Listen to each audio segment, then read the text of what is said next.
a gente saber, a gente acabou fazendo o evento no aniversário, no mês de aniversário do Poetas Online, né? O Poetas Online ele começou no dia 9 de agosto do ano passado. Então a gente não vai levantar muito essa bola do aniversário, mas não deixa de ser também, como a Ana Amália falou aqui com a gente, né, no início, também uma vitória de resiliência, né, de resistência, de perseverança, de acreditar que a gente tem várias formas de viver, né, que podemos, a gente improvisa e a gente precisa desse improviso e a gente precisa da poesia, precisa da arte para se manter vivo, né? Eu digo que os poetas, né, Elaine, eles são sempre inéditos. Para mim, todo poema é meio inédito, porque é, é, não existem tantos leitores, né, de poesia. E acaba que o mesmo poema, inclusive quando você vai ler de novo, ele parece que você nunca leu, que a segunda leitura de um poema é sempre a melhor, né? Então eu vou começar aqui lendo um poema de um livro bem antigo, um livro de 1985, o Sempre Noiva. Eu não vou falar dos outros livros, senão o tempo vai embora. Eu vou seguir na leitura. Em algum momento eu paro para explicar alguma coisa, mas eu não vou falar de datas nem de livros e tal, porque senão a gente perde tempo, né? E não temos muito. Então, e vou começar lendo um poema que abre o livro Sempre Noiva, que diz o seguinte: Faro é o nome do poema. A poesia, quando chega, é para me provocar. Tão enredada estou nos fios de tudo. Chega e é santa em campo de batalha, cruz aos olhos do diabo, cravo. Não fosse ela, todas as marcas do mundo de mim se esquivariam. Jeito de esculpir o que foi a vida é adivinhando o que será. Cartomante enrustida. Aí volto um poema de homenagem aos domingos, já que hoje é um domingo. Plural. As tardes se desdobram nos domingos de camarão, de vinho, pornografias à vista nos edifícios, soldados às segundas-feiras. As meias-tardes, entre cafés e projetos longínquos, rarefazem uns abacaxis de mármore nas fruteiras. Cores de sol, entre sono e visitas aos parentes, se constroem e são blocos de um concreto inconfundível, transparentes, insuperável, superar tantos brindes aos domingos.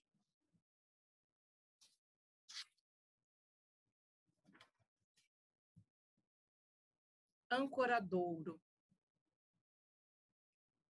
A mão em riste, a lenta maciez da perna e seu dobrar cativo, denota o que se é, o que se faz, e raro nos enganam pontapés. Teu braço em tua boca muito diz. Um voltear de cabeça, uma sentença. Um aceno de mão te põe na arena. Mudas. Um mundo de palavras não vale nossos gestos. O que se diz diante do corpo é nada. No final, só contornos permanecem. Redutos exteriores do que interno existe, não há disfarce diante da mão em riste. Agora, um poema em homenagem à pandemia, mas não foi escrito durante a pandemia. E quando eu leio, eu lembro dela. Mapas. Numa cama, num quarto, dentro do apartamento, no edifício de 200 pessoas, na rua onde umas 3.000 moram, dentro de um bairro nesta cidade dos milhões. Um estado, um país, o globo terrestre, galáxias. A solidão é meu planeta mais difícil. Em órbita, eu, dentro dela, Saturno.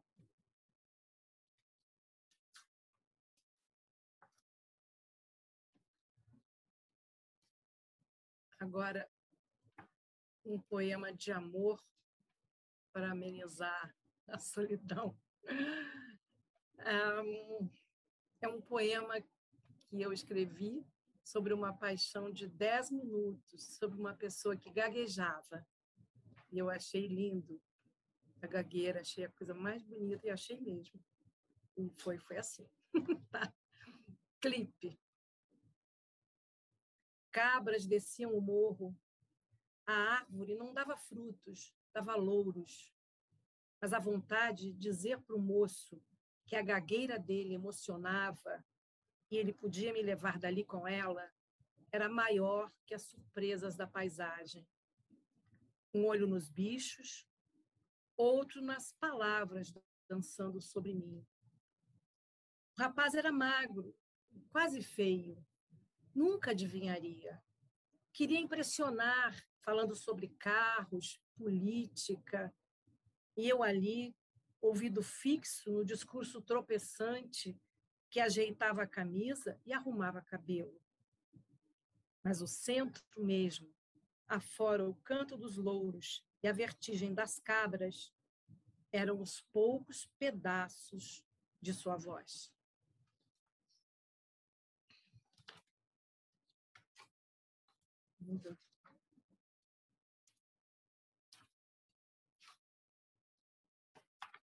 A proa. Dentro de um barco, a proa. Eu tenho insistido em poucas coisas e desistido de muitas. No barco, o leme se perde. Eu e meu cap distraídos, sombra e olho fixos no mar. Quase tudo é movimento de suspense. Lápis parado no ar. Positivos, fatais, os círculos se fecham, mas eu não. Fico imóvel a emitir as ondas magnéticas do que está por vir. E o futuro de todos me atinge como um raio. Este ama, aquele ali dá aulas, uma lá tem filhos. Eu estou entre fechar os livros no meio da lição ou prosseguir mirando o livro como um barco num mar em precisão. Me encaminhando já para o finalzinho, não sei quanto tempo foi. Oi, querida. Mais um poema. Você tá perdida no tempo, né? É, um pouco. Então, Eu não quero ultrapassar. diz pra gente mais um poema, que aí você tá bem no tempo mesmo, bem no time. Bem no tempo, né? Então tá. Libélula Móvel. Um poema que eu escrevi vendo minhas filhas dormirem. A gente nunca conta nada, mas eu achei melhor contar. Libélula Móvel. Libélula Móvel é uma bolha que ninguém sabe direito. Existe isso. É uma bolha que existe de ar dentro das rochas, e ela muda de lugar dentro das rochas. É uma imagem que eu achei tão linda, porque a gente só pensa na libélula, né? Naquela coisa saltitante, né? Libélula Móvel. As meninas dançando parece que estão dormindo, ou as meninas dormindo parece que estão dançando. Capta este momento em que uma lança atravessa seus dedos e teus olhos, ambas em posição de estátua móvel pela dança e pela guerra que se esconde em célula. Também as palavras são libélulas. Maravilha. Poxa, que coisa curiosa isso, né? A libélula também é uma rocha? Não, é uma bolha. Libélula, o nome é libélula móvel. É uma bolha de ar que passeia dentro das rochas, ela vai mudando de lugar das pedras. Nossa, tem ar dentro das rochas. É uma informação científica. não sei se você viu, da Katsu. Não vi nada, eu consigo ver nada. Então, a Katsu, não sei se Ramada, não sei se você conhece, parece ser uma poeta ou poeta. Ela disse que, ou ela, que é interessante seu poema de amor A Gagueira. Nunca tinha visto antes. Então, você trouxe duas novidades, então, né? É possível. Quer comentar um pouco isso do poema A Gagueira? Não, é um poema, no primeiro momento, assim, engraçado, né? Porque tem um preconceito, né, contra a gagueira das pessoas, de que é como se aquilo afastasse, né? A gente até tem um poeta maravilhoso, gago, que é o Armando Freitas Filho, né? Ele Sim, é o famoso, né? Tá? amor. E aconteceu, é uma verdade, foi uma forma de eu expressar um momento, né? Assim, né? E através de algumas imagens, né? Quando eu digo que era como me veio, né? A gagueira, né? Que ela vem aos pedacinhos, né? Os poucos pedaços da voz dele, né? E aquilo me atraiu muito, aquilo eu achei, me comoveu, e ele me levava mesmo, sabe? Com aquilo. É, então, o Armando Freitas Filho, ele é um ícone, né, da questão do poeta gago, né? Se poeta como gago, né? Se você quer lembrar de Machado de Assis, se bela como coxa, né? E assim, e é interessante que a gagueira, né, esse sintoma, que é um sintoma, né, sabe-se lá da onde, se é um sintoma do psiquismo, se é um sintoma do aparelho fonador, mas o fato é que é muito fácil você pensar, né, na impossibilidade da palavra dar conta, né? Da incompletude da palavra. Então, ela está sempre ainda por dizer, né? Sempre. Então, o que há de verdade na gagueira, né? O que a gagueira traz de verdade sobre a palavra, né? Então, acho que o seu poema também lembra isso, né? E não é à toa que a Katsu, agora eu sei que ela é educadora e que o nome dela se fala Katsu, e ela também ela tá comentando aqui que é educadora, então também é um tema que com certeza ela vivencia bastante, né? Porque a gagueira é sempre um problema, né, para nossa, né, para nossa sociedade, né? Antigamente era pior, agora já tem um entendimento maior sobre todas essas questões, né, do corpo, Tem muito preconceito, né? o corpo que não se adequa, né? O corpo que é gago, o corpo que tem síndrome né, de várias síndromes, né, que a gente tem, que a gente pode ter, enfim. Como se o corpo normal fosse o normal, né? Como se essa preocupação, né? Que também tem enfim, é muito bom. Então, vou deixar agora você falar os seus poemas e depois a gente volta para conversar, tá bom? Então, fica à vontade. Legal, muito obrigada pelo espaço. Para mim é uma honra estar aqui entre os poetas com bastante mais experiência que a minha. Agradeço por me escutarem e me deixarem estar aqui hoje, para o pessoal que veio também. Bom, eu vou ler alguns poemas do livro do Preenchimento, que não são normalmente os que eu leio, e vou ler dois inéditos no final, tá bom? Saiba que o umbigo aparece inteiro, fora do esconderijo. Abre-se na barriga, esticada, elástica e firme, quando passamos a receber sentidos, chutes e braçadas, choros e soluços dentro de nós, mas não produzidos por nós. É o umbigo aquilo resquício visível do cordão que tínhamos a nossas origens mães. Saiba também que só e exatamente este ponto central circunférico o corpo não volta ao normal. Tudo volta se você se esforçar. Atenção, defenda-te. Menos o umbigo. Na noite em que ele sai lá de dentro da gente, é ponto novo, marca do outro eterno em nosso corpo.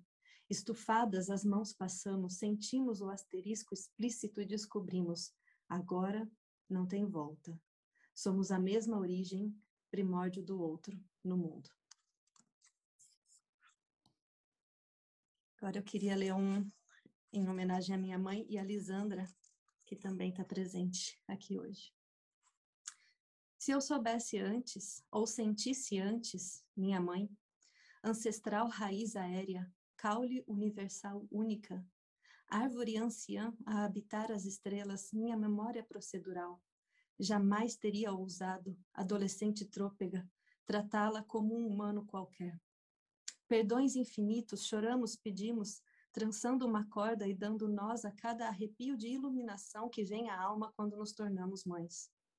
Essa é a senha de entrada, ritual de iniciação sincero, ingênuo e duradouro, no grupo mais remoto, o passado da humanidade, ao qual até então não podíamos aceder. Gesta, desculpa-te. Agradece tua mãe pelo leite que te deu e bebe quente o leite que darás agora, fio nascente do mundo. Esse próximo é um poema um pouquinho visual. Vê nas tuas pernas inchando, são teus 2 membros virando troncos. Logo, teus dedos e unhas traduzem-se raízes, cavam a terra e prostam teu corpo, tu ereta, rígida e solene no ambiente natural, a terra natal dos filhos teus, de onde vieram e para onde sempre voltarão.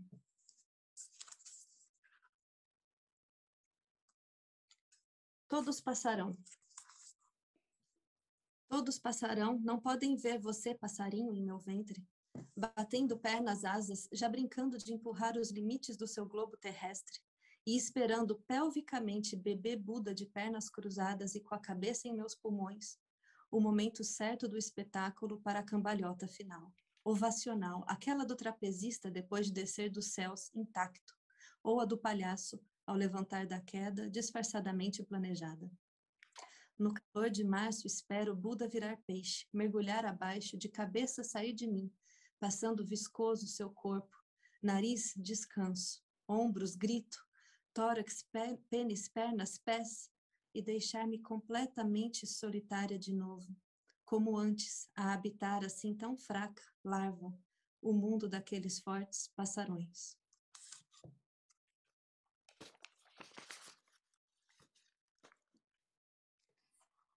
Dentre múltiplas capacidades, deveres, dores e gostosuras que temos mulheres pela vida, uma delas quase corriqueira, parir corpos masculinos, e antes criar hormônios de homem, testículos e pênis dentro de nós, e por meio de nós permiti-los ao mundo.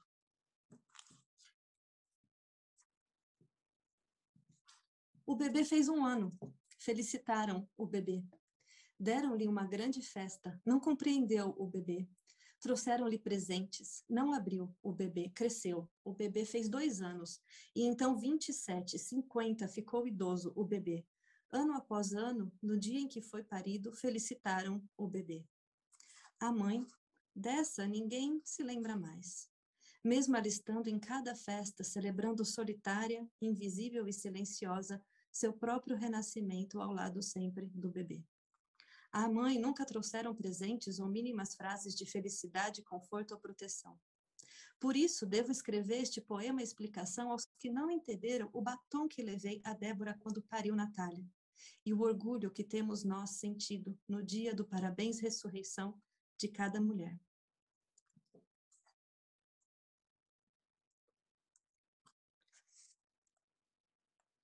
Muito estranho isso, amamentar. Os nossos pais, tios, primos e irmãos, amigos, colegas e conhecidos e o diretor da grande empresa não perdoará as nossas dívidas. Os nossos amantes, maridos, namorados, todos os líderes políticos de todos os partidos e os rebeldes do tráfico, tão líderes quanto, o padeiro da esquina também, o vizinho que não diz bom dia, bom dia. Muito estranhas nós, corremos como lobas no banho porque choram. Comemos como lobas, engolimos porque gritam. Não nos penteamos como lobas porque temos que correr, não podem ficar sozinhos. Nós damos de mamar a todos os homens do mundo. Também amamentamos mulheres, ou melhor, amamentamos-nos de volta. Duvidarás, mas não deverias. Teu leite é forte, é suficiente para todos esses bebês. Mostra-lhes como teu leite, loba, é rico em paciência, forte em atenção, real comprometimento e carinho. Revela como mentaliza as estrelas de alívio à dor enquanto teu útero gira e o quente lhes desce garganta dentro de olhos fechados sem verem a ti, grande provedora, o maior amor do mundo. Porque somos nós mesmas, liquefeitas, nutritivas e totais, dando-nos a ponto de calar-lhes o choro, satisfazer fome, satisfazer sede matada, atenção devida dada, afeto consumado, é pele na pele, somos nós cegamente depois a aturar o mundo que fortes então constroem. E nos deixam com apenas 4 meses de licença maternidade, sendo que a OMS afirma que todos os seres humanos precisam de ao menos 6 meses de amamentação exclusiva. E a contemplar como nunca, nunca se satisfazem em nos sugar. Dias e noites, meses ou anos amamentando-os. Precisamos então parar e viver ao lado deles, na eterna crise de abstinência, cegueira coletiva, o mundo à beira da falta de leite, sob a memória gustativa do frágil fio branco, origem de todos eles, elos, nós.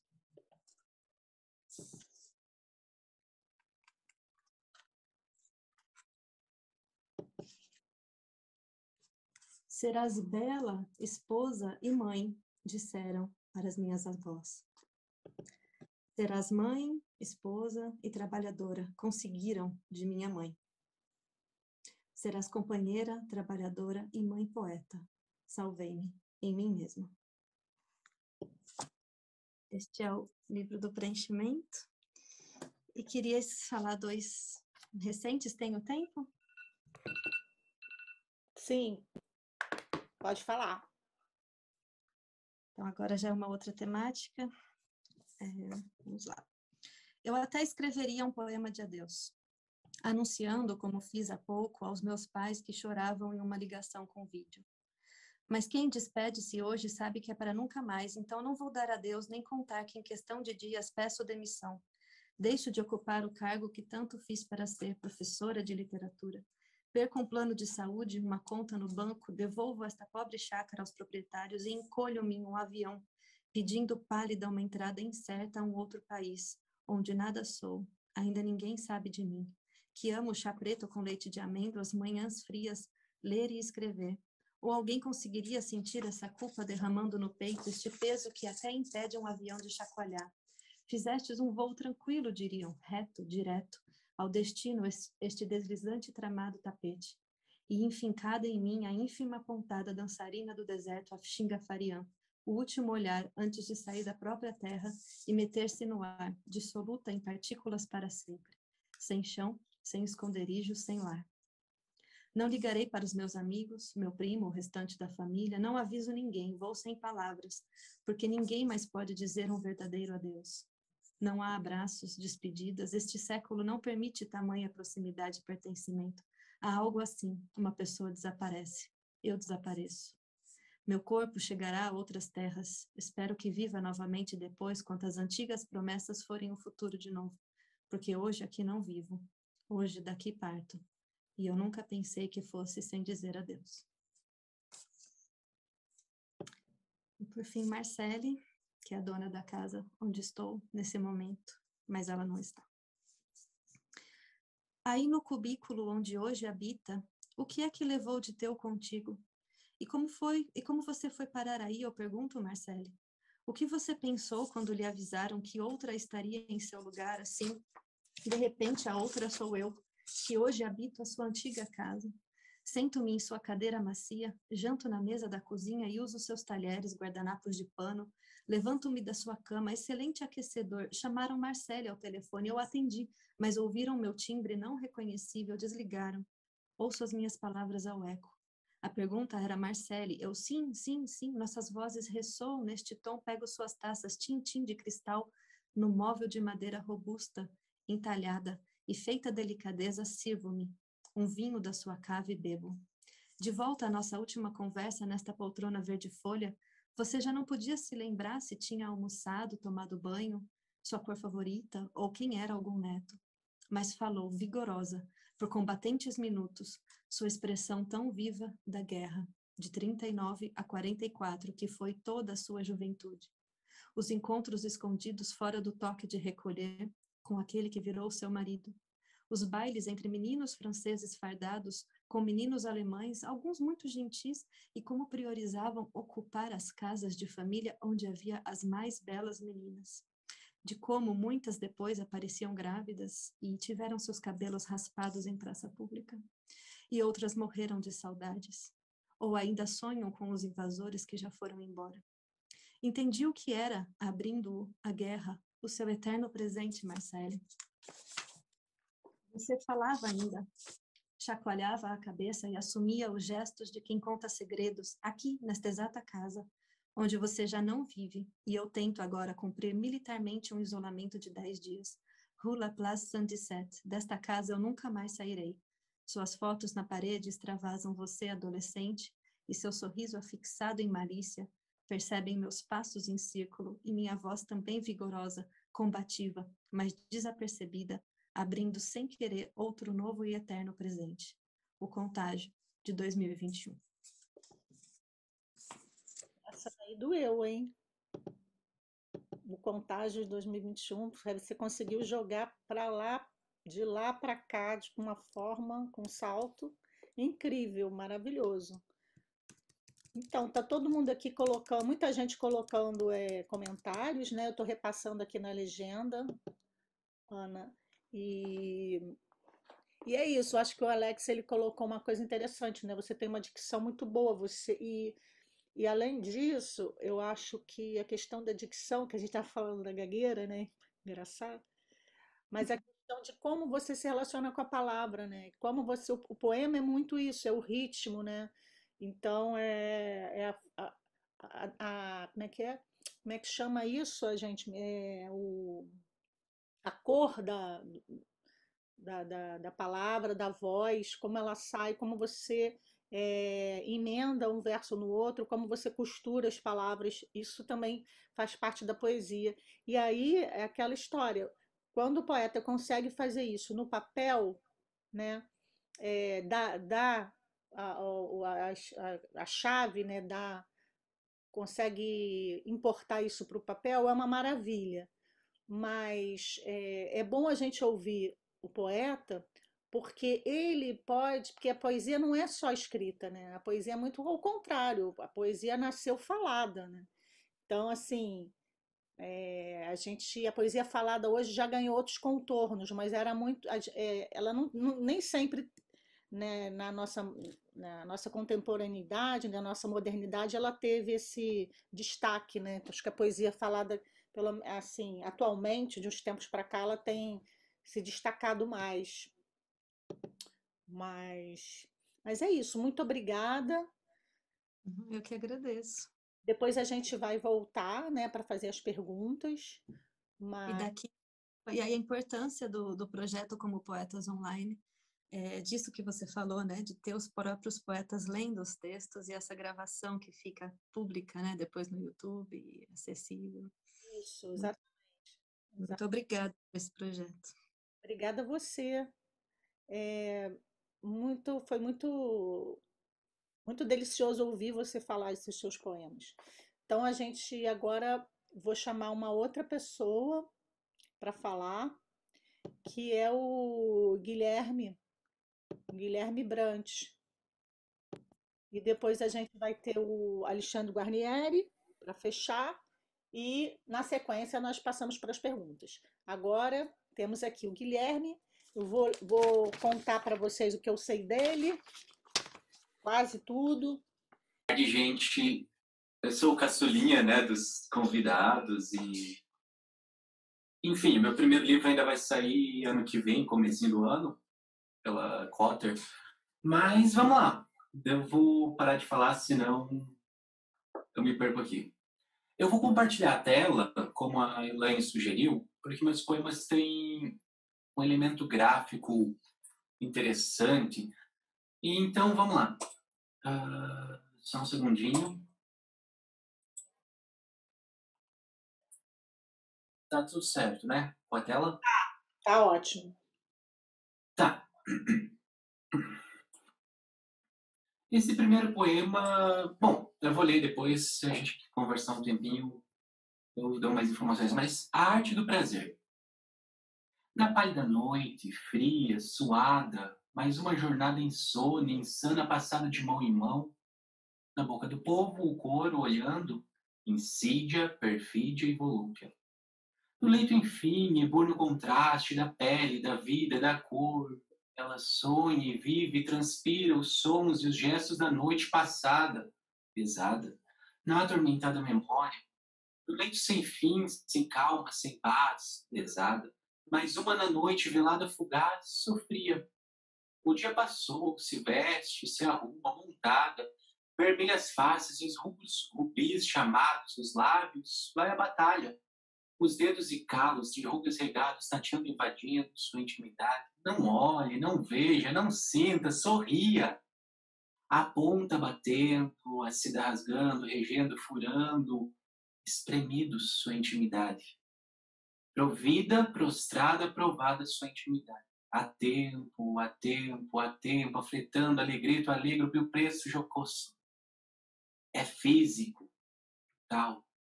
É duro, crucial. Mas na cálida noite fria encontra amante fugaz e, no leito do rio, de sal e de luz regadas lágrimas, sofre, dura, trabalham. E não lhes parece esperança no amor encontrado, se de novo e de novo vão à batalha. Quanto durou, vão à batalha. Os anos se passam, os meses, os dias, as noites insones no leito sem fim.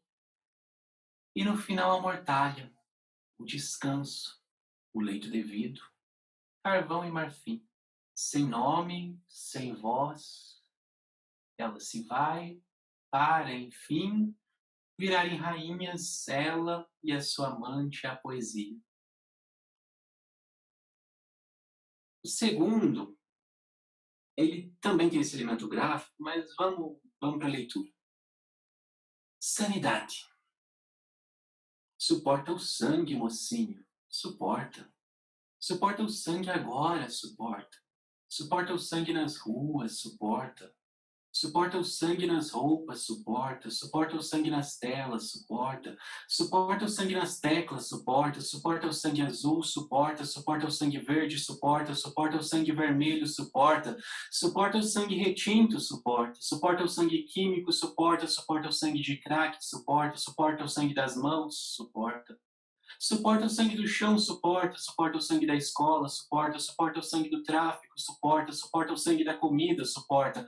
Suporta o sangue ressequido de fome, suporta. Suporta o sangue embebido em petróleo, suporta. Suporta o sangue político, suporta. Suporta o sangue das pedras brilhantes, suporta. Suporta o sangue das árvores, suporta. Suporta o sangue dos bichos, suporta. Suporta o sangue dos noias, suporta. Suporta o sangue das lágrimas, suporta. Suporta o sangue dos outros, suporta. Suporta o sangue seu. Não, chora. Suporta o sangue, poeta, suporta. Suporta o sangue das aves, poeta, suporta. Suporta o sangue das vozes, poeta, suporta. Suporta o sangue dos carros, poeta, suporta. Suporta o sangue dos touros, poeta, suporta. Suporta o sangue das luzes, poeta, suporta. Suporta o sangue dos títeres, poeta, suporta. Suporta o sangue das covas, poeta, suporta. Suporta o sangue das cobras, poeta, suporta. Suporta o sangue das crises, poeta, suporta. Suporta o sangue dos corpos, poeta, suporta. Suporta o sangue das matas, poeta, suporta. Suporta o sangue das contas, poeta, suporta. Suporta o sangue das nuvens, poeta, suporta. Suporta o sangue das flores, poeta, suporte. Suporta o sangue dos cabos, poeta, suporta. Suporta o sangue de vidro, poeta, suporta. Suporta o sangue de pedra, poeta, suporta. Suporta o sangue de ferro, poeta, suporta. Suporta o sangue de tinta, poeta, suporta. Suporta o sangue choroso, poeta, suporta. Suporta o sangue calado, poeta, suporta. Suporta o sangue, suporta a porta aberta, enxurrada de sangue. A porta aberta, inundada, infundada, imunda de sangue, enferrujada de sangue, calafetada de sangue. Suporta, poeta. Segura a porta, poeta. Eu vou descer. Suporta o sangue em si mesmado, poeta, suporta. Muito bom. O próximo, por conta de um elemento visual, Bom, eu vou passar aqui, só deixa eu checar se está tudo certinho aqui. Ok. Espelho. Sala de espera, 12h59. Cidade, estado, 2000 e tantos. A pele clara e os olhos brilhantes. A esperança está. Brinca com as olheiras da manhã. Dança, refletindo, encantado. Sou eu, te salvo até a noite. Coberto de um enxame branco, jalecos, pastas, estetoscópios. Não se preocupe, sou paciente, não há de doer, até a noite penso, sou o único verso. Mas, até o fim, sou eu também, existo. O espelho se estilhaçou. Muito bom. Caramba, isso é muito Perdoa. bom. Arrasou. Muito obrigado. Você fez um poema poético sem fazer ele se mexer. Depois a gente conversa. Então, gente, e para não dizer que o coração é só de pedra, né? E para não dizer que não falei de flores, manhã, há algo de misterioso e mágico no ar.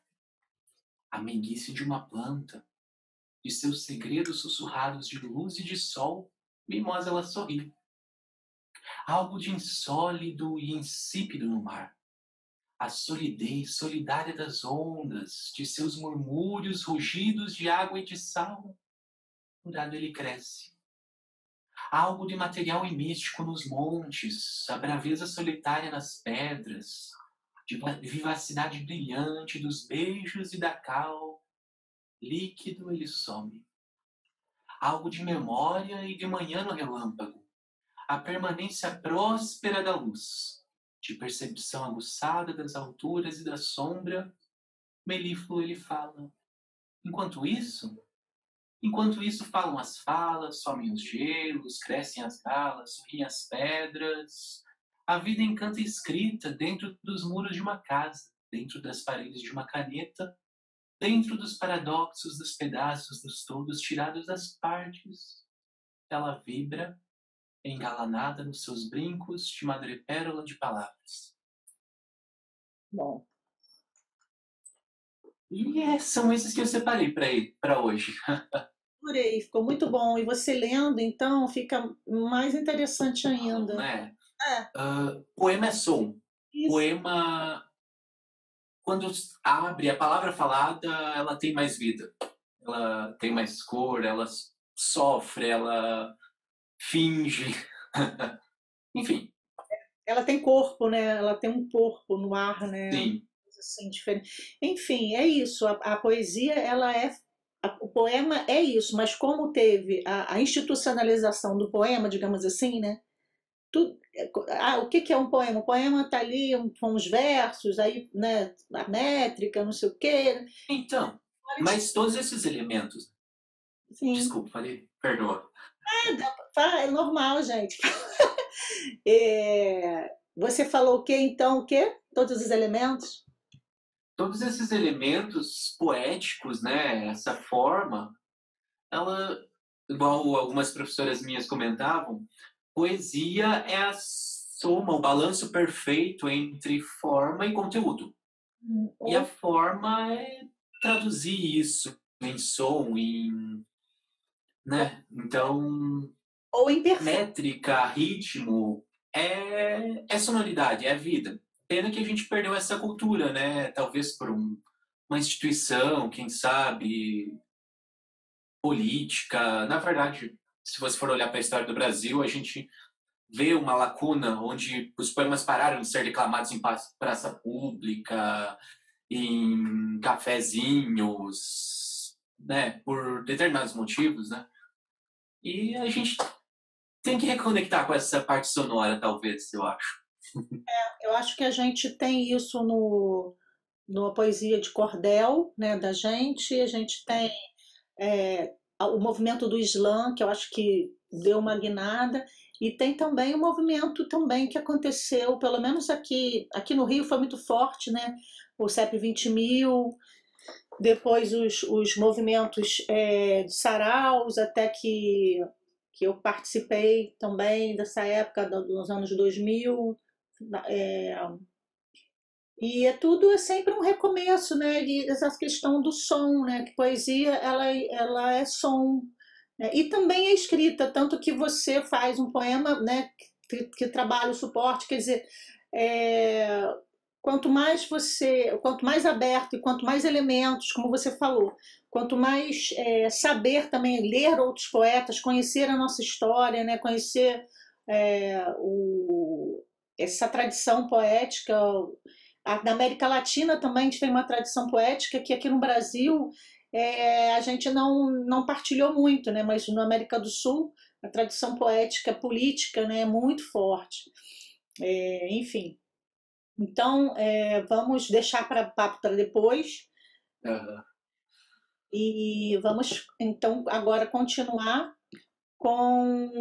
Necessário. Acho que a gente pode encarar de outras maneiras, né, o que esses desafios aí de práticos, né? Então vamos lá, vou começar. Síndrome de game over. Persigo os desvios de meus meandros privativos, deglutindo indiscriminadamente ambíguas pílulas farmoquímicas que simplesmente me impedem de desistir. Sigo fugindo em frenesi enquanto recrio diante de mim os obstáculos como fantasmas de 1000 traumas irresolvidos, submetido, ao dobrar de esquinas, à ira de sua investida contra mim. São paredes brancas e finas que não terminam, e as passagens secretas espalhadas nos 4 cantos apenas me trazem de volta a fantasia desse cárcere que vibra em cores tão vivas, entre ícones de pixels tão simples e compreensíveis, que julgaria estar atado a um joystick, num labirinto em vídeo, indo ao som estridente, intremente, da sirene intermitente desde os anos 80, menino, suspeito disso, senhor Toru Iwatani, mago da Namco e do jogo.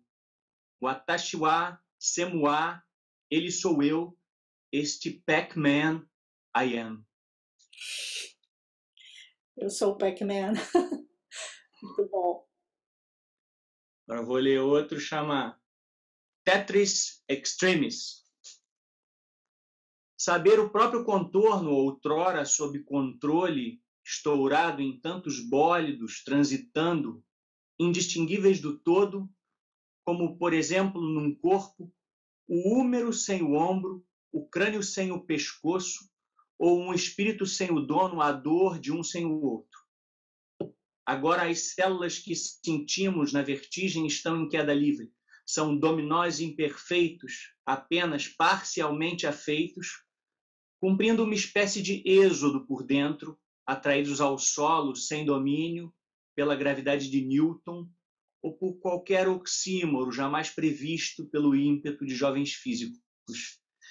Entretanto, ao aceitarmos tal excêntrico destino, mosaico impossível, nesta armadilha interna de signos ou caixa de zinco, jazemos impassivos, pouco a pouco, e inapropriadamente destituídos dos nossos registros mais íntegros.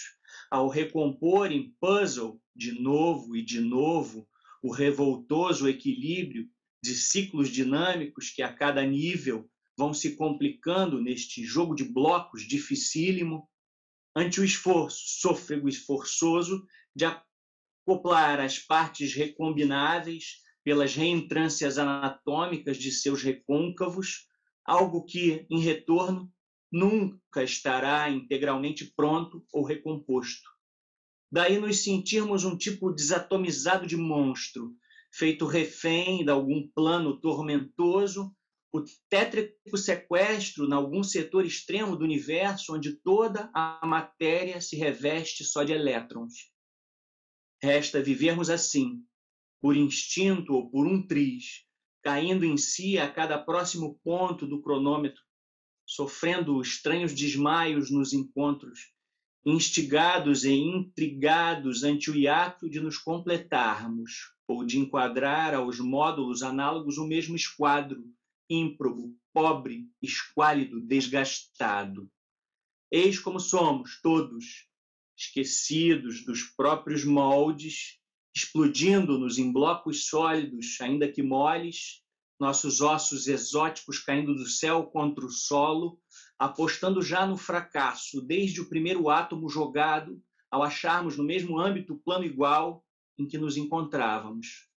E acaso jamais consigamos irmos-nos remontando para recuperar desde o âmago, apenas surfando o relâmpago, seremos a ávida cascata de pedras geométricas em queda de encontro à perda, às margens iguais de Tetris, ligadas em todas as telas, sobre os nossos olhos e cérebros entregues tão só ao reino do sono mais decisivo, do decesso, do descrédito, onde todos os protótipos do pop, outrora em órbitas próprias, encontram no agora tão somente o pó da história, a cultura morta, o derradeiro terreno do consenso deletério, o mesmíssimo e velho império inglório e eterno de todo e qualquer game over. Maravilha. Meio longo esse, né? Não, muito bom. Isso foi uma viagem dentro de um joguinho, né? É o Tetris, né? Que vai caindo, aquelas pecinhas vão caindo, a gente vai se remontando e ao mesmo tempo somos nós mesmos tentando e sem conseguir, enfim, minha viagem dessa. Né? Vou ler o último agora. E é uma metáfora, é claro, né? Óbvio. É brincadeira, né? Falar do que a gente está vivendo falando de outra coisa. Enfim, agora todos eles têm a ver com esse universo do videogame, né? Agora o poema chama Videogamer. Agora, Alexandre, só para fazer uma... Já que a gente está aqui, a gente está dentro da tua casa e está vendo, né? Aqui atrás, o que você tem atrás de você. Então é só mostrar que você é um fã, né? Sei lá, é uma figura que está muito ligada a esse universo dos quadrinhos, do game, né? Que é um imaginário que você tem, que você trabalha também. Misturar cultura pop com mitologia grega, eu gosto de fazer essas coisas. Eu organizei uma antologia de poemas sobre super-heróis, com 80 poetas, né? Sim. Você participou, Elaine? Participei, Skriptonita, tenho muito orgulho disso. É uma antologia que foi muito bacana de fazer. Então, eu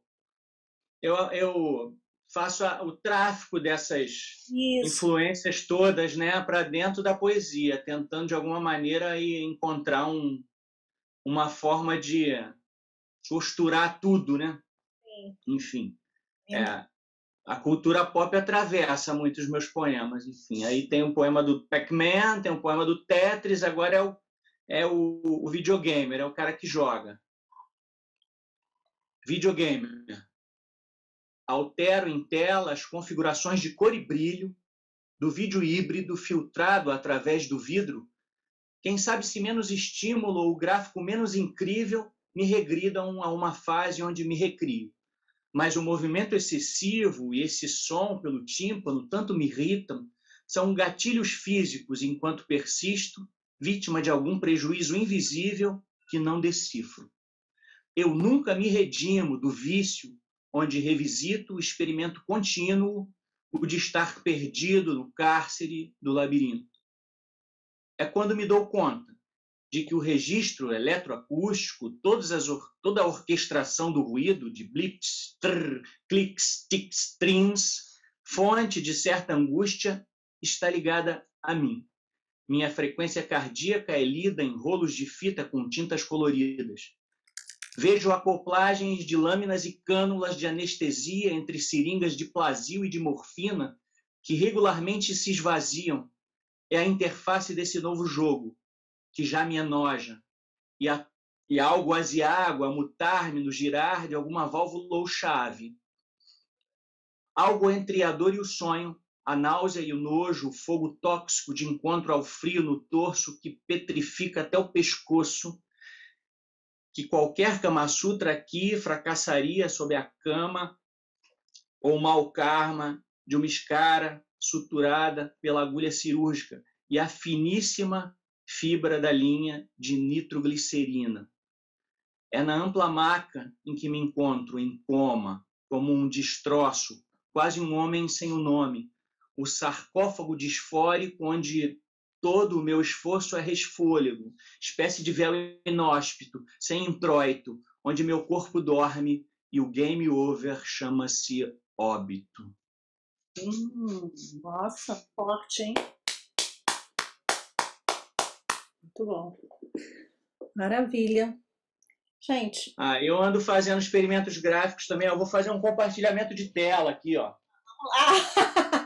Esse compartilhamento é bom, hein? Não dá problema. Esse você fez? Fui eu que fiz. É o Pac-Man anos... Tomando um monte de pílula, um monte de remedinho, um monte de tarja preta.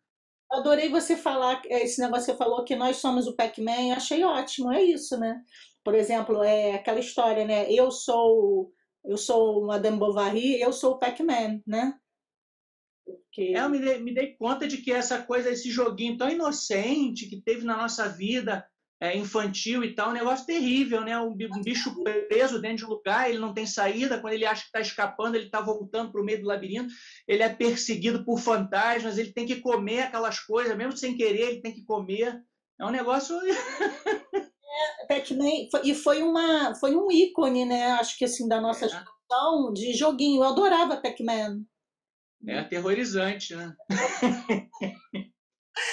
Então, gente, vamos agora para as perguntas, a parte mais legal, que é quando a gente abre os participantes do público, que a gente tem aqui uma galera. Temos 13 pessoas com a gente. Temos a Ana Araújo, a Ana Tanello, a Carmen Bissoli, a Cláudia, Flávia, Isabel Cristina de Andrade, Ivo Freitas, José Felipe Mendonça, Katsu Amada, que já participou com algumas perguntas ou comentários, a Lisandra Donato, Maria Inês, Rosane Carneiro Ramos, a poeta Rosane Carneiro, que nos trocou por Londres e nunca mais voltou, mas é uma querida, está sempre aqui já, é brincadeira. A Vera Lúcia da Silva Araújo. Então, gente, a Rosane está falando assim, porque eu falei que ela nos abandonou. Então, aliás, a Rosane, se você quiser entrar aqui, aparecer, está convidada, tá? E o pessoal é o seguinte, quem quiser fazer pergunta, é só pedir que a gente abre o som e vocês entram com o som. Ou se vocês quiserem fazer parte da conversa, também pode. Quiser entrar com vídeo, a gente bota para dentro. E também os poetas entre si, quem tiver uma pergunta, eu tenho aqui a Solange Padilha, que é uma grande poeta também, né? Tá sempre, ela é conselheira do Poetas Online, ajuda na seleção, né? E Solange, se você tiver uma pergunta, quiser fazer, e entre vocês também. Juliana também, se quiser fazer pergunta, está aberto.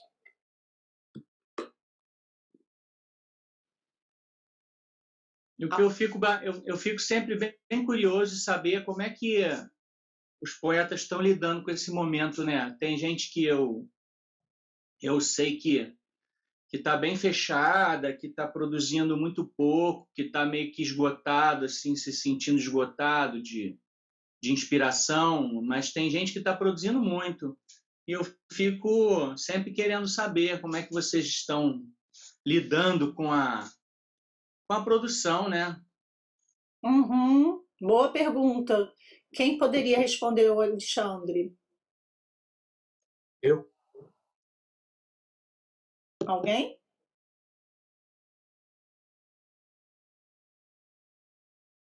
Alguém falou eu, mas não... O Alex levantou a mãozinha.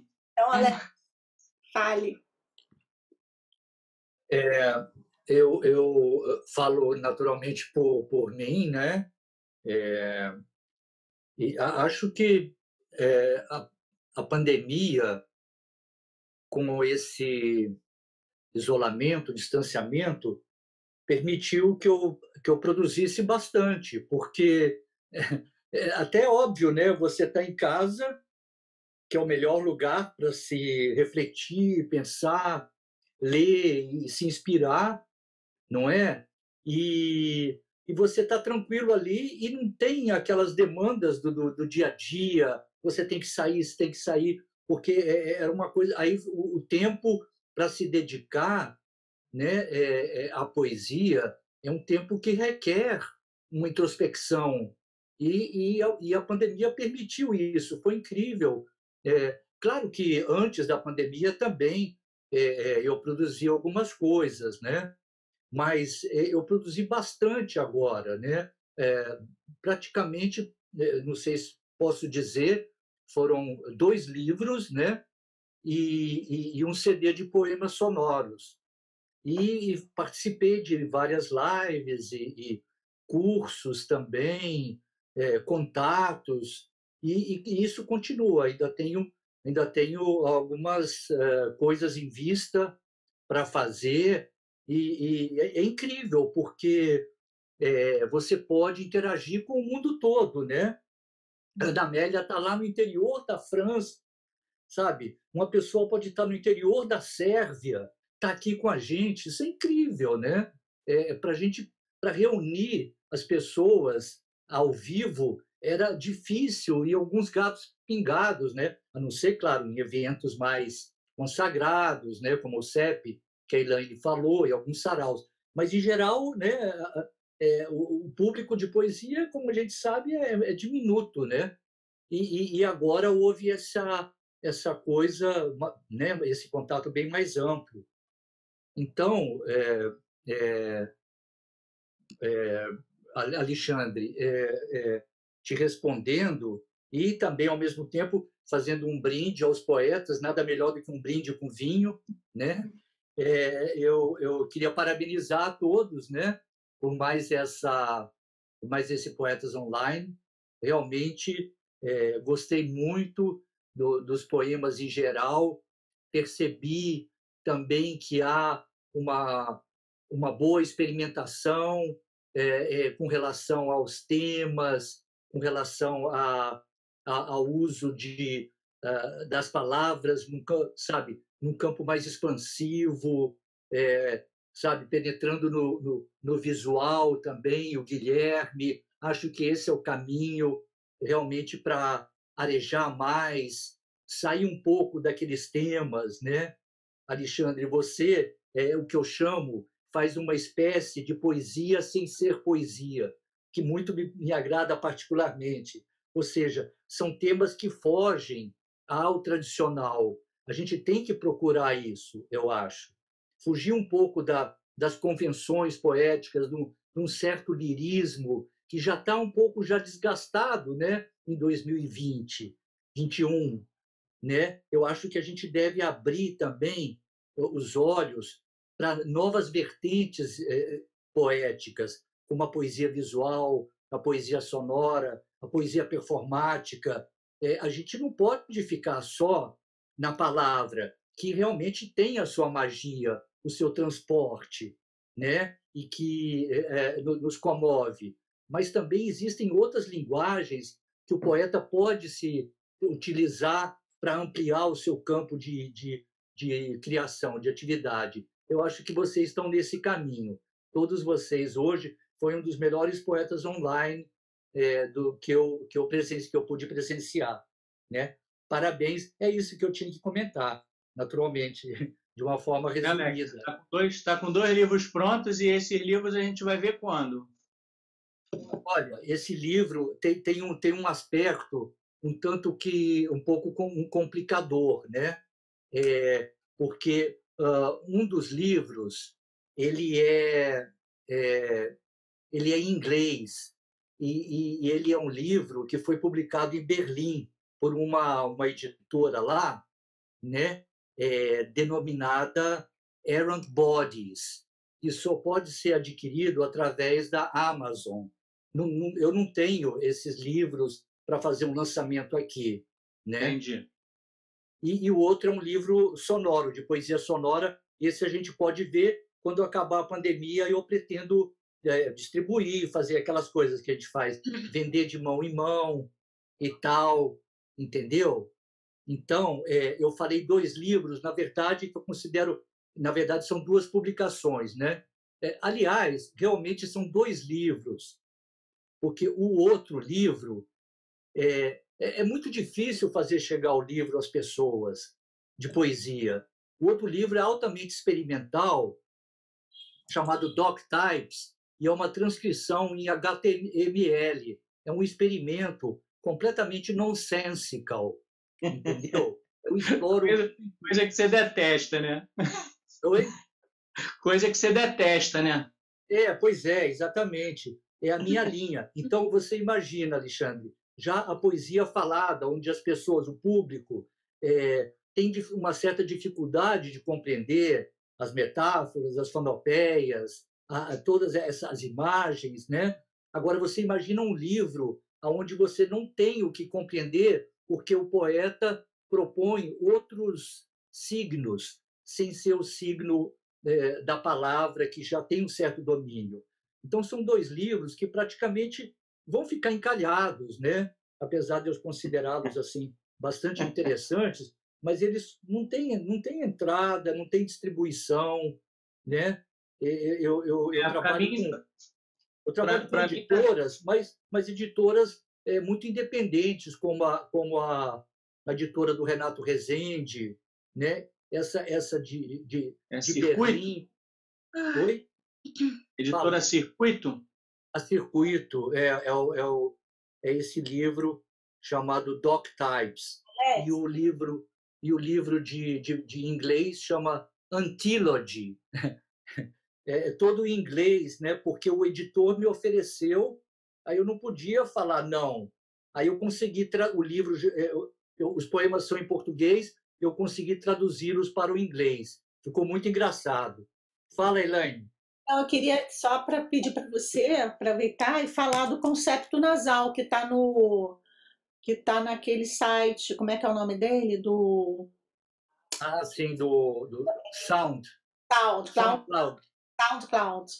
Então, é o que eu estava falando, né? O concepto nasal são esses nomes estranhos que eu procuro, assim, mais ou menos parecidos com o do Guarnieri. Procura nomes estranhos, nomes antípodas, né? Justamente porque a poesia ela provoca realmente a imaginação e sabe, percepções que vão um pouco além da percepção linear, racional, né? A poesia tem um lado inconsciente também, soturno, onírico, vamos dizer, né? Então eu transporto isso para uma possibilidade, né, prática de realizar, tentar traduzir esses estados da alma, estados realmente que fogem do cotidiano, do cotidiano não, que fogem da percepção mais imediata, né? Então, esse conceito nasal que a Elaine se refere é um CD onde os poemas são sonoros. A poesia falada, a palavra, ela tem sonoridade, sem dúvida. Ela tem vários aspectos, né? A palavra. Já a poesia sonora, ela vai diretamente no som. Ela explora realmente onomatopeias, explora sons do cotidiano que a gente ouve, sabe? De carros que passam na rua, aqui na janela, motos, barulhos, entendeu? Vozes, algaravias. Isso tudo é material poético, gente. Não é só a palavra que pode exprimir, entendeu? Um estado, né, interior. Todos esses fatores, a visualidade, né, a plasticidade, também pode ser poesia. Tanto é que existe uma vertente muito dedicada a poemas visuais, a poesia visual. Eu vou participar agora na Casa das Rosas, em novembro, de um evento, uma jornada internacional de poesia visual. É isso que eu tenho feito, né, de uma forma quase que isolada, porque não existe uma divulgação muito grande. Existem coisas assim, como uma revista que surge, né? Agora surgiu uma revista interessante nessa área de poesia visual, chamada Bufo. Também me convidaram para fazer poemas visuais. O poema visual ele explora o olhar, a retina diretamente, né? É como se fosse um poema para olhar, para se ver, assim como a poesia sonora é um poema para se ouvir. Você ouve o ruído que as coisas proporcionam, todas essas coisas que estão no mundo, né? Então é isso. Puxa, acho que eu me alonguei até um pouco demais e entrei numa seara que não é tão extensiva quanto a poesia verbal. A poesia verbal foi a minha primeira manifestação, né? Quando eu comecei, ainda nos anos 80, antes de gente que nasceu agora, e fui desenvolvendo e enveredando para essas novos suportes que existem e que são muito ricos também, assim como a palavra. Entendeu? Nos anos 80 eu estava jogando Pac-Man. Eu também. Eu também. Eu gostei muito de videogamer, achei que realmente me identifiquei muito, porque justamente não tem muito daquele lirismo tradicional, né? que também é válido, mas que, com o avanço das linguagens, as experiências que foram feitas ao longo das décadas já, né? Com o concretismo, o poema-processo, né? O neoconcretismo, há uma evolução muito grande e que, às vezes, nem é muito ensinada essa evolução nas universidades. Isso é uma lacuna que existe ainda no Brasil, né? Uma lacuna que não é muito... Ela é ativada, mas sabe, por setores, né? Não tem assim sabe, um diálogo muito bom com os poetas mais verbais. Então, fica parecendo que eles estão, sabe, marginalizados, né? A parte desse universo da poesia que já é limitado. Maravilha. Eu acho que o Alex tem muito a falar, né? Tem muito para compartilhar. Ele tá com os trabalhos bacanas aí online. Botei o site dele aí para quem quiser dar uma olhada. Tem todos os links ali. E queria que ele depois me desse uma taça desse vinho que ele está tomando aí. Com certeza. E uma aguinha também. Mas, enfim, tem uma pergunta aqui para Ana Amália e Guilherme, mas a Isabel Cristina, ela pediu, se inscreveu para falar. Isabel, você pode falar? Oi, boa tarde. Posso falar sim. Bem, boa tarde para todo mundo. Tudo bem? Tudo bem, e você? Tudo bem. Se você quiser ligar o vídeo, você pode, tá? Tá bom. Primeiro, dar parabéns para todos pela iniciativa, né, e o espaço, né, tão importante para falar sobre poesia, escrever, comentar os poetas, né, falando. Muito bom, né, ver os poetas. E depois, parabéns também para minha querida professora Ana Amália, que organizou, né, nossos contos, né, no livro. Você tá no e nos deu de presente. E não foi assim uma coisa brilhante, assim, inspiradora, né, para todos nós, foi maravilhoso, né? E ela é uma professora maravilhosa e um ser humano maravilhoso também. E eu não me incomodo nem um pouquinho de ser aluna dela, de falar. Eu acho importante falar, né? Mesmo. Então, a minha pergunta para ela, né, é porque ela é inspiração, né? Porque ela fala, ela pratica, né? Ela, com todo esse movimento que ela faz, né? De organizar o nosso livro, de lançar o próprio livro, de estar nas redes e falar sempre de poesia, ela é uma inspiração para todos nós, né? Um exemplo. Então. E uma pergunta que eu tenho para fazer para ela, né? Gostaria de perguntar para ela, é assim, no processo dela, né? Que ela escreveu o livro do preenchimento, né? ela estava numa fase, né? Ela estava com determinados sentimentos, né? Depois ela pegou e concluiu tal e lançou esse livro, né? E agora ela leu esses poemas, né? Agora para gente e depois ela falou assim, mudando de assunto. Aí ela leu 2 poesias, né? Então a pergunta que eu faço para ela é a seguinte, assim, ela esquece, né? A gente esquece quando a gente escreve um livro e depois a gente vai começar a escrever, a gente está em outro momento da vida, a gente consegue esquecer o que a gente escreveu e renasce, né? Como se fosse um renascimento em outro livro, em outro assunto. Ou ela está levando, se ela está levando, o que ela está levando desse livro, né? Do livro do preenchimento, para esse novo assunto que ela está escrevendo agora. Ai, que legal, Bel. Obrigada pela presença hoje, pela parceria de sempre, né? Que começamos aí há uns 5 anos atrás e seguimos juntas aí em várias discussões além da faculdade. Obrigada mesmo. Eu acho que você também é uma inspiração, com certeza. Se a gente for contar depois sua história de vida e suas produções, teremos outros poetas online aí. Mas para responder a sua pergunta, eu acho que os poetas, né, que apresentaram aqui hoje, Suzana, o Alexandre, que tem mais livros, talvez possam responder melhor que eu, porque a cada livro um renascimento aqui, né, a sua questão. Para mim, eu falei besteira, né, mudando de assunto como se poesia tivesse assunto, mas o que eu quis dizer é que eu tenho outro... Eu entendi, mas eu queria que você falasse a respeito. Tem um outro foco, então assim, dá para ver que esses poemas mais atuais, ainda inéditos, têm uma questão da migração, né, da vivendo essa posição de migrante agora, e que isso vai nutrir aí muito do meu olhar, com certeza.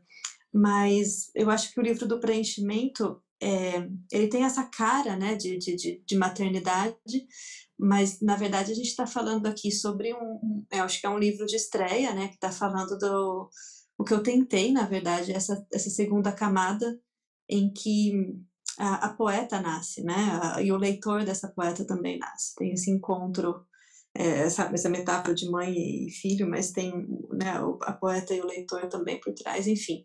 E aí, com isso, para mim, é o início, né? Antes dele, não era uma poeta publicada, talvez, e espero que ele tenha sido o primeiro pilar. Mas eu gosto muito de uma coisa que o Jorge Luiz Borges fala. Ele fala que tudo do que ele escreveu depois já estava no primeiro livro dele, né? Como é que é? Não sei o que lá de Buenos Aires, Clamor de Buenos Aires, esqueci o título agora. É um dos meus favoritos. De Buenos Aires. Fervor de Buenos Aires.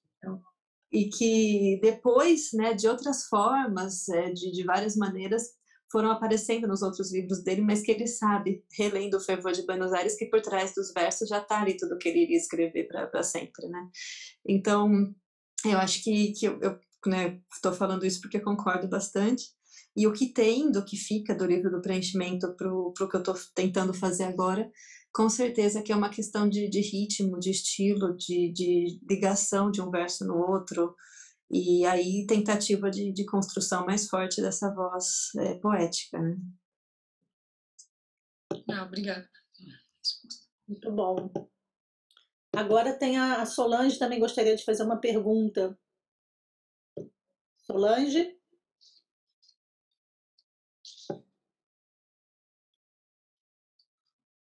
Obrigada. Eu gostei muito, para a Ana Amália. Ana Amália, primeiro eu queria falar que eu gostei de todos os poetas, evidentemente. Acho tudo esse webinário muito bom, enfim, muito diferente, porque cada poeta tem uma voz aí, de fato, diferente, e está falando alguma coisa diferente. Mas a Ana Amália me tocou muito o seu trabalho, porque eu não conhecia, porque há alguma coisa de feminista e de feminino no que você diz, a questão do corpo, a forma como você aborda o corpo, não é? E a questão da memória, a questão da história e da memória no terceiro poema, se eu não me engano. Eu queria saber, assim, e aí, de uma certa forma, você falou que isso tinha a ver com a questão do autor e do leitor, não é? Também. Eu queria um pouco que você falasse como é que você chegou nessa conjunção, de uma certa forma, porque a presença feminina e do corpo, ela é quase que fundamental na minha leitura da sua poesia. Ai, que legal, uma pergunta sua, fiquei honrada. Obrigada. Como é que eu cheguei? Eu acho que sim, a experiência do livro partiu de uma experiência de corpo, com certeza. O texto inicial do livro, ele é um texto corrido, que surgiu aqui quase como um processo de cura, um ano depois, quase um ano exato depois, num processo muito doloroso de um abortamento espontâneo gemelar, né? Então, sim, a questão do corpo e do sangue e das funções da mulher ou das disfunções da mulher e muitas questões biológicas que às vezes a gente vê pelo lado social e aí, de repente, a biologia dá um tapa na cara e, enfim, fizeram a origem desse primeiro texto e depois a gestação subsequente, né, que é a gestação do meu filho, graças a Deus, o Nicolás, que está aqui com 3 anos e 3 meses, foram dando força para ir surgindo essa voz poética mais coesa, né? Porque até então eu tinha muitos poemas soltos em antologias, em revistas literárias, mas eu não tinha um projeto de livro. E aqui eu percebi que tinha uma poeta nascendo em termos de não sei em termos do que, de um projeto meu que eu não consigo ainda explicar, entender. Mas foi pela experiência do corpo, sim, a experiência da gestação, sim, e dessa percepção de local de mulher que eu ainda não tinha tão vivo, né? Não tinha tão vivo.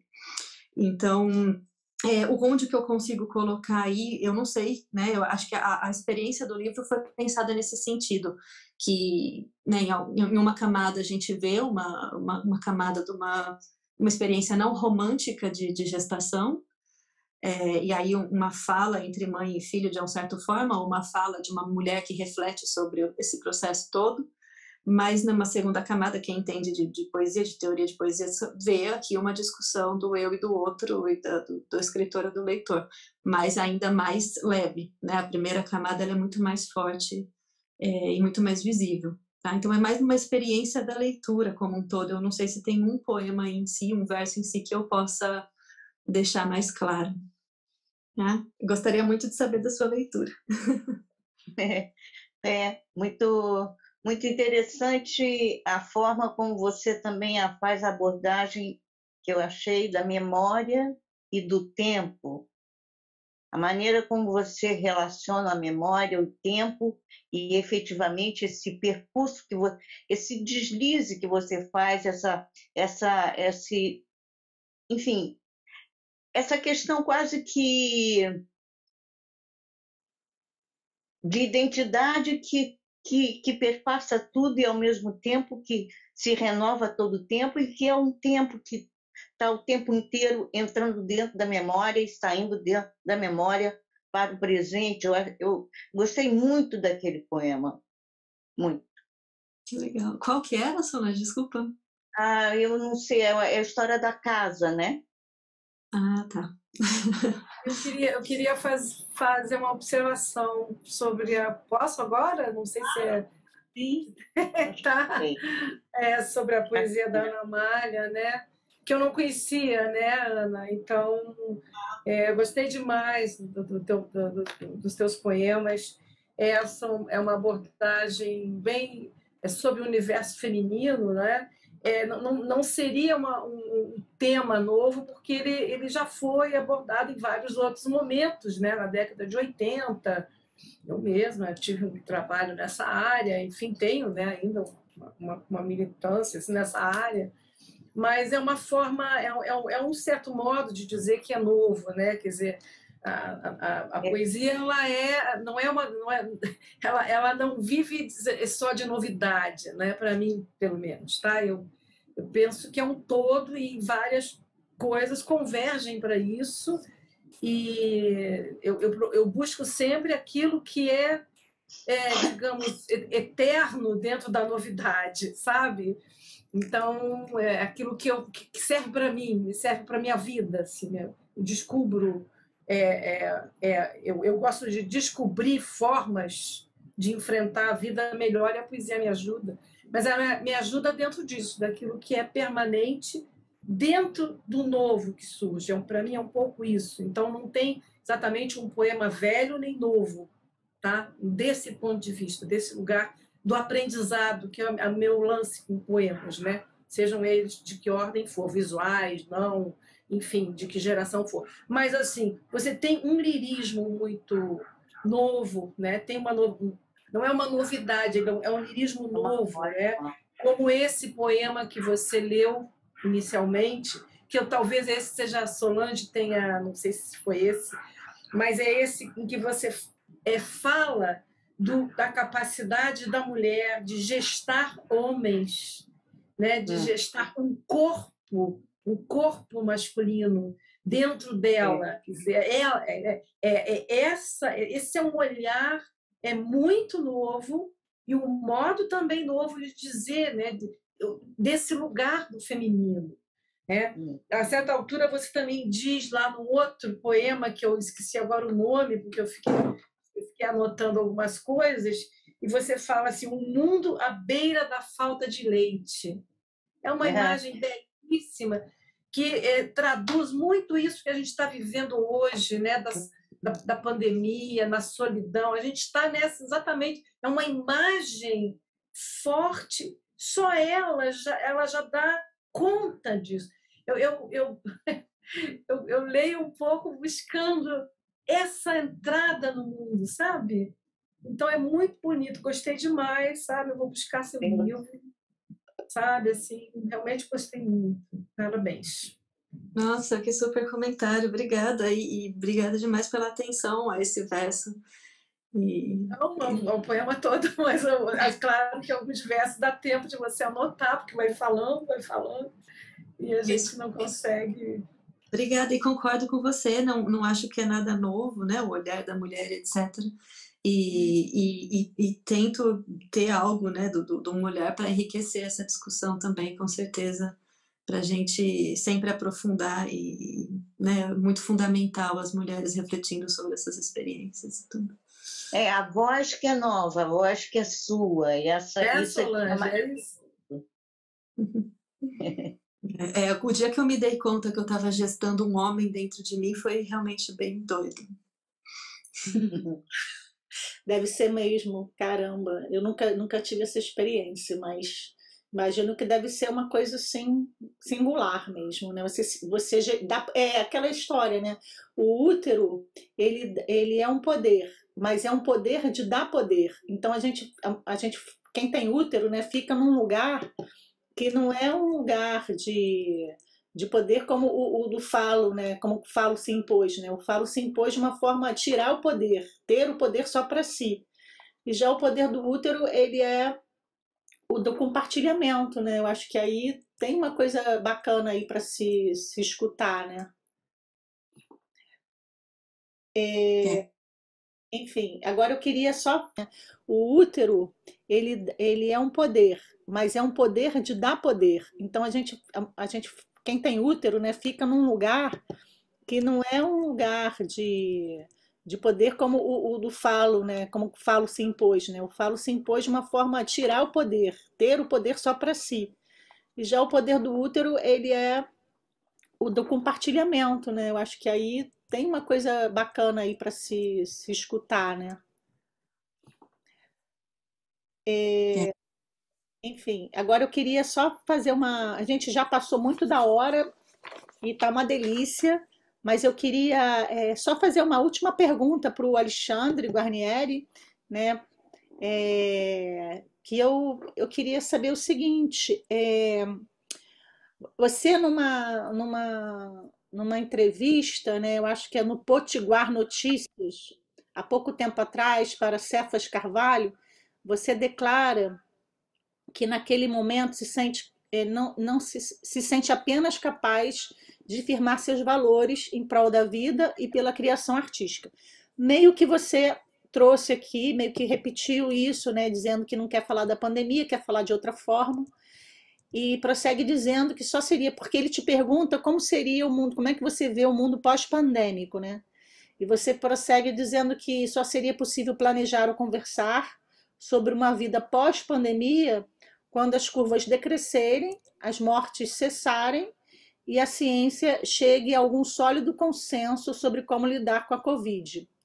E você fala que você não tem, no seu dicionário não há novo normal, viva o SUS e tal. Isso foi no dia 16 de maio para Potiguar Notícias, né?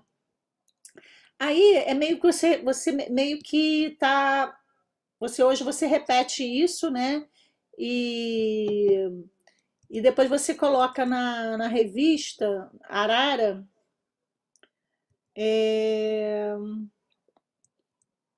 que a poesia é capaz de catalisar transformações em nossa forma de interpretar o mundo, reorganizar nossos impulsos mais violentos antes dos descontentamentos, os medos e o tal de mal-estar da civilização. A poesia pode oferecer pistas de como, ao ressignificar o mundo, podemos alargar a nossa vivência. Não consigo entender quem não precisa de arte para viver, quem não vai a museus ou busque na vivência estética alargar sua experiência no estar no mundo. Então, o que eu queria, só para a gente fechar essa conversa, é que você, de repente, colocasse como você tem vivido, né, como grande poeta que você é, e você tem cada vez mais se notabilizado como poeta, né, ganhado prêmios, enfim, você passou, você está no começo, mas já com um excelente começo, mas você tem se notabilizado, né? E eu queria te perguntar como é que você tem vivido, como a poesia, como a arte, como a cultura pop, como é que você tem lidado com isso agora, né, agora com o trabalho, não sei se você ainda está fazendo trabalho remoto. Eu tô no trabalho remoto, assim, o que eu tenho percebido é que quem está forçado a ir à rua para trabalhar, as pessoas estão se permitindo ir à rua para se divertir. Quem não tenha o home office, né? Quem não está apoiado no home office, as pessoas pensam assim, se eu estou indo à rua para trabalhar, encarando o transporte público, encarando as ruas, então eu vou no meu barzinho, na minha festa, no meu cinema, eu vou encontrar os meus amigos. É isso que eu tenho percebido. Eu fico pensando, se eu tivesse indo à rua para trabalhar, será que eu estaria me permitindo essas liberdades? Eu não me permito essas liberdades a partir do momento que eu não preciso ir à rua para nada. Eu estou vivendo em casa, no casulo, assim, eu brinco com a minha esposa que a gente está fazendo teste para a NASA, porque se quisesse mandar a gente para Marte, a gente já tinha chegado lá, porque é 6 meses para chegar lá, né? 6 meses ficando lá e dava para ir e voltar, já 6 meses para voltar, entende? Daria para a gente viver essa experiência, né? Entrar na nave, ficar 6 meses, né? O que eu sinto é que eu me cerco de muita coisa que eu curto, né? Para poder muita leitura. No início da pandemia houve aquele choque inicial da gente, meu Deus, e agora? O que vai ser? E a gente ficou meio que numa inércia. Eu fiquei assim umas 2, 3 semanas meio que tentando entender aquela nova vida. Mas depois que, a gente tem que ficar de olho nos números, tem que ficar de olho nas soluções que os especialistas estão apontando para a gente. Enfim, não tem outra coisa aqui, não tem como fingir que não. Acabou, é porque eu quero, é porque eu não aguento mais estar em casa, é o novo normal. A gente vive nessa corda bamba, né? Ao mesmo tempo que a gente sente que tem que mudar a realidade, né?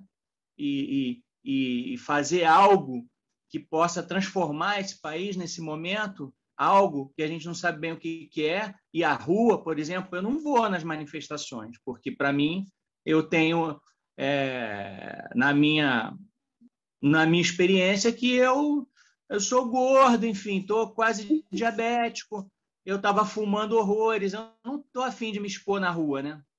Então, assim, eu não estava topando isso, mas achava super importante, coloco as manifestações nas redes sociais e admiro quem tá conseguindo encarar, né? Porque eu me coloco dentro da minha limitação, então assim, eu não estou afim de me arriscar.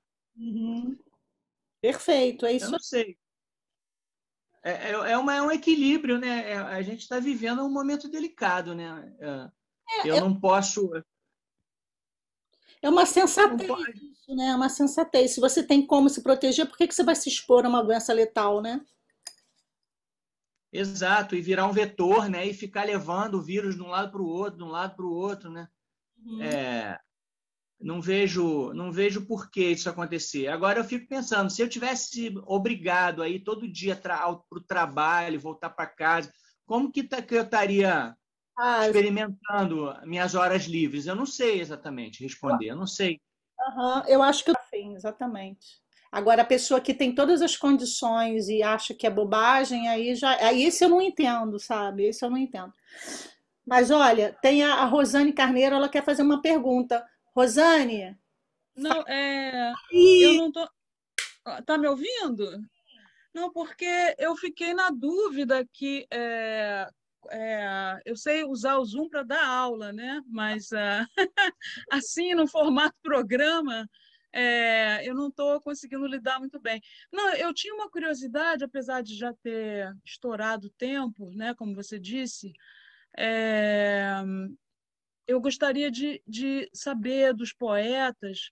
Infelizmente, só consegui escutar o Alexandre. Hoje eu passei o dia trabalhando, estava trabalhando até agora há pouco, e ficou difícil para mim de chegar aqui na hora. Queria muito ter visto a Ana Amália e Suzana, né? E consegui ver o Alexandre. E adorei, para variar, né, Alexandre? Assim, é o épico dentro do eletrônico, cara. Assim, achei fabuloso. Acho que se você for nessa linha, realmente eu quero ouvir muito mais. Eu gostei muito. Mas o que eu queria perguntar, e que é uma coisa que tem acontecido comigo, não só em relação. O Alexandre havia perguntado isso em relação à pandemia, né? Como é que os poetas estão conseguindo. Mas existe uma sensação de sufocamento geral, né? Social, né? Que se reflete também em relação às questões climáticas, né? Que são muito debatidas aqui, que a gente tem, né? Que parece que o mundo está virando de cabeça para baixo, e agora também essa questão não só das guerras, as guerras no Oriente, mas agora também a questão do Afeganistão, né? Isso tudo bate em mim de uma maneira tão, como é que eu vou dizer, eu acho que, como é que eu vou dizer, é como se fosse uma espécie de pressão, sabe? E isso, para o trabalho de escrita, é uma coisa assim que me desestabiliza muito, sabe? E eu queria saber como é que os poetas lidam na hora da criação, como é que acontece com vocês, assim, se isso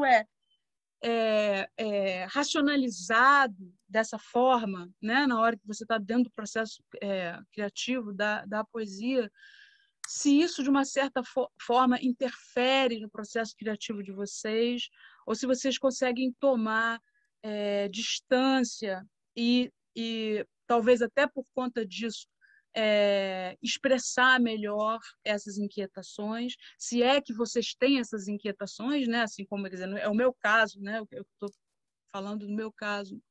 Né? Para mim, tem um efeito sobre a escrita que eu não acho muito positivo, me reprime um bocado, assim, eu acho, até pela dor, pela empatia de me colocar no lugar coletivo, né, em relação aos outros, né?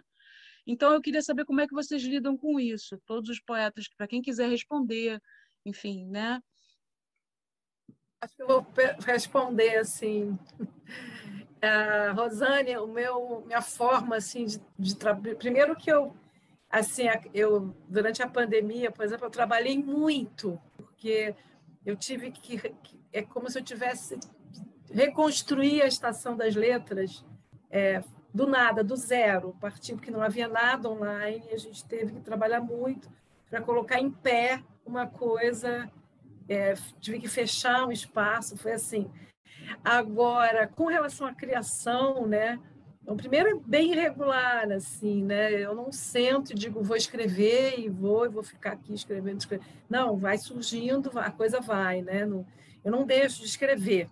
Agora, eu tenho uma coisa, quando eu estou dentro de uma crise, no olho do furacão, e a gente entrou nisso, né? Embora eu tenha vivido isso de uma forma muito particular, porque eu saí muito de casa sem sair de casa, no sentido de que eu fiquei em contato com muita gente o tempo todo para poder colocar em pé uma coisa que, né, que eu precisava fazer, né?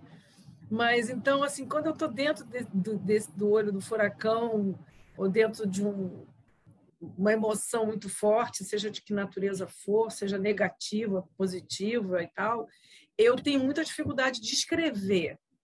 Eu escrevo depois. É que nem diz o Drummond, tem um poema da paisagem, como se faz, né? Em que ele diz assim, né, que a paisagem vai ser. É lindo, é um poema longo que ele diz, né? A paisagem vai ser. Então, é um pouco assim, eu sou um pouco atrasada, sabe? Depois quando eu estou mais distante, é que eu consigo encontrar uma forma de expressar, né? Assim, porque muitas vezes, a maioria das vezes que eu sentei para escrever dentro de uma emoção muito forte, não saiu nada que eu achasse assim legal para publicar, legal assim para mim mesma, né? Eu nem penso nos outros, nem se aquilo está dentro de uma lírica, sei lá o quê, não penso em nada, eu sento e escrevo, né? Mas é engraçado que aquilo vem depois, assim, depois é que eu paro e olho, é como se eu olhasse para trás, pudesse me afastar um pouquinho mais para ver o lugar que aquilo tem, né? Sei lá, é esquisito, assim, para mim foi assim, eu escrevi umas coisas,